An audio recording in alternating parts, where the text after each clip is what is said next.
Hi y'all, welcome to my channel, welcome to a new video, Trippie Redd, a love letter to you for mixtape review. Let's talk about it. Trippie Redd has been an artist to look out for since 2017. He dropped his album Life's a Trip, and he's been ever so often dropping mixtapes that have gotten some attention. He's also landed a feature spot on many artists in his caliber, and while I have noticed him for a while, I have never really loved a lot of the projects that he's put out. However, I will say that his last mixtape, A Love Letter to You 3, is probably his best in this series. His sophomore album this year, exclamation mark, whatever,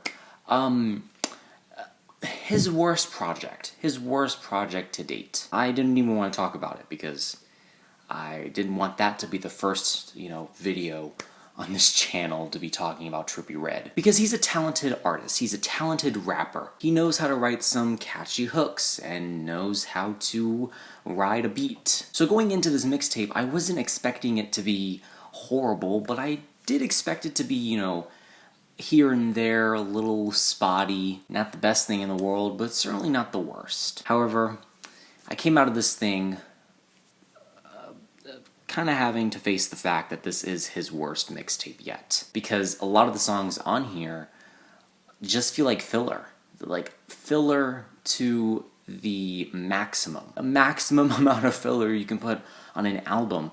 And it's unfortunate because these mixtapes used to be very condensed. They used to cut and trim the fat off and put it onto a mixtape. And he has been consistently building up the mixtape where it would have a good amount of songs that were enjoyable, maybe a little bit of filler here and there, but for the most part, a bulk of what was on A Love Letter to You 3 was enjoyable. One of my favorite songs, Topanga, lands on the intro track of that mixtape. It's so upsetting going into this again.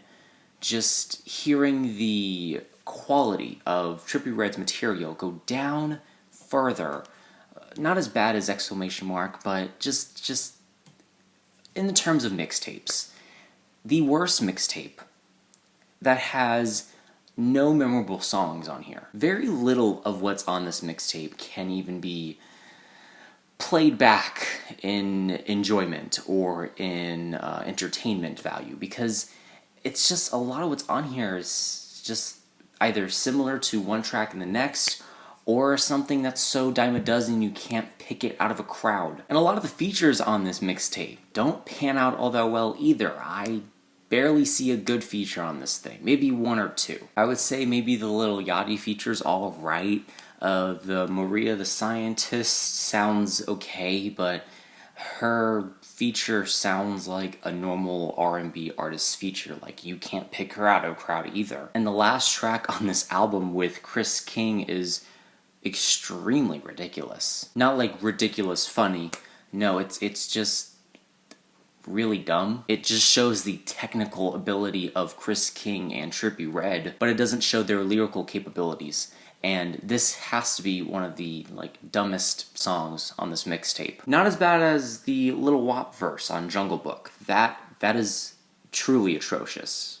Like, really bad. Most of the song isn't that bad, but the Lil Wop features, what the hell? He sounds like someone that has been smoking a pack of cigarettes a day since they were like 12 years old. He just sounds so raspy and so unintelligible to the point where it feels like his lungs don't even exist. Young Boy Never Broke Again, that feature's fine, but the Tory Lanez feature is alright, and I guess the Lil Mosey feature is actually pretty decent. However, again, like I said before, a lot of the songs on here are filler tracks. Especially the 1 minute cut, The Grinch, which actually has a pretty hard beat to it, but it's 1 minute and 30 seconds. That's an iTunes preview. This could have been buffed out even a little bit longer to make it at least a 2-minute track. All this feels like is you're trying to get as many streams as possible. And on an album that is 60 minutes long, 21 tracks, that's all I get from this. The first few cuts of this mixtape, Blu-ray and Who Needs Love and a few others, just feel like one-off acoustic demos that just don't feel fully fleshed out. And this mixtape doesn't feel like a Trippie Redd mixtape. It kind of feels like a compilation of some sorts, because a lot of what's on here doesn't really even sound like Trippie Redd at his best, it really does sound like the worst version of Trippie Redd. I don't know, what the hell happened to Trippie Redd in 2019? Like, he was having a good year last year. Like, 2018 was a pretty good year for Trippie Redd, other than the death of X. For the most part, 2018 seemed to be going well for Trippie Redd, but 2019 oh god, it's not going good. And I don't see a lot of the merit this album has.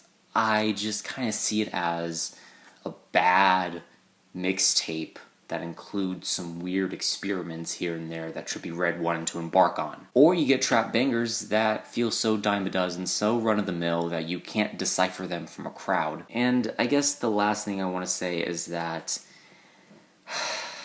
what a disappointing mixtape. What a disappointing mixtape. Because I went into this hoping, man, I want Trippie Redd to improve on his abilities to rap and to write a beat and to have collaborators and guest features that shine. But this entire thing just felt like a hodgepodge of bad ideas that other artists tried to do. So yeah, all in all, this is not his best mixtape. Actually, it's his worst mixtape, but I guess here and there in the mixtape has its moments that are interesting, but nonetheless, this is just boring, uninteresting, a mixtape full of filler. I personally would give this mixtape a C- because it's just that disappointing. Outro. Thank you so much for watching. I hope you enjoyed. Let me know your thoughts and opinions on this album down below. Let me know what albums you want me to review next, and that is it. Leave a like, comment, share, do whatever you want. Let me know how I can improve future videos down below, and remember, this is only my opinion because music is subjective.